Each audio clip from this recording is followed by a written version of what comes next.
Jeg står her med min Peugeot 308 årgang 2010, hvor vores strømodtager lige pludselig ikke virker. Så jeg lurer lidt på, om 12 volt stikker måske skulle have sprunget en sikring. Prøv at sætte GPS'en til. Her kan I se, at den grønne diode den slet ikke lyser. Så der er i hvert fald ikke noget strøm på.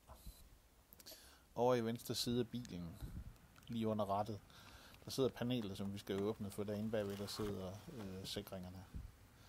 Panelet sidder bare fast med en enkelt skrue for oven, som lige skal dreje sådan en kvart omgang. Og så gælder det ellers bare om at få fat med fingrene. Den kan være meget, meget svær at få ud. Men med lidt vold, så plejer det at gå.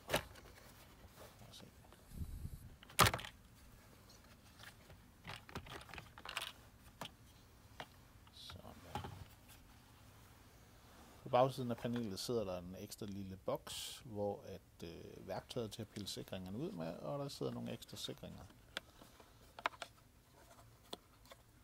Se det her værktøj, vi skal bruge til at pille sikringerne ud med, er den røde lille tang.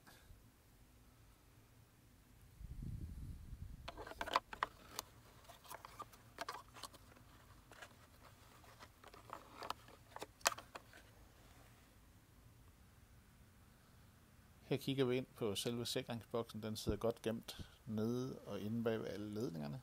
Men over i venstre side kan vi se, at vi skal have fat i den sikring, der hedder F9. Det er den, der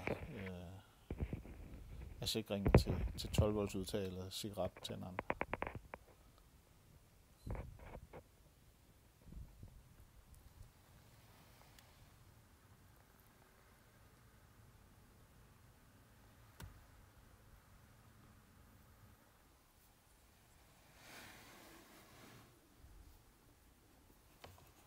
Det kan være lidt et mareridt at få sikringerne ud, men med lidt snilde, så får man den ud. Så kan man også se, at sikringen er brændt over her. Så det er bare i med en ny sikring.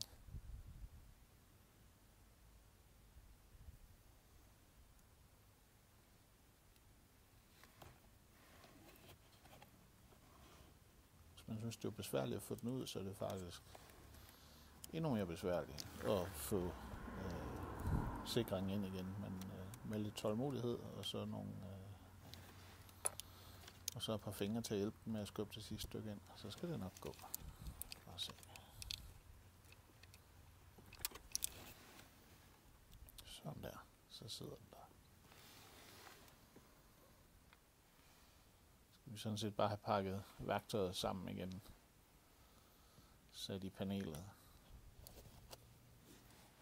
Nu kunne jeg selvfølgelig godt have tjekket, om sikringen den virkede først, men det gør den, for sikringen den var sprungen, så jeg er sikker på, at det var det, der var galt. Jeg tjekker lige, at låsen sidder, som den skal. Og så er det bare at sætte den tilbage i hullerne med klipsene. Sæt den i for neden først, og så skubbe den godt ind for oven bagefter. Og så ellers dreje skruen en kvart omgang igen. Og så sidder panelet fast. Det var ikke så slemt.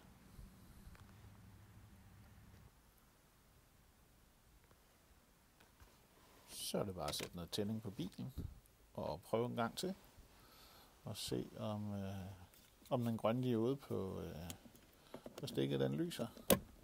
Og det gør den selvfølgelig. Så det var forholdsvis nemt at skifte sikringen. Hvis I kunne lide videoen, så må I meget gerne like og subscribe, sådan så at der er nogle flere, der får set videoerne. Tak for det.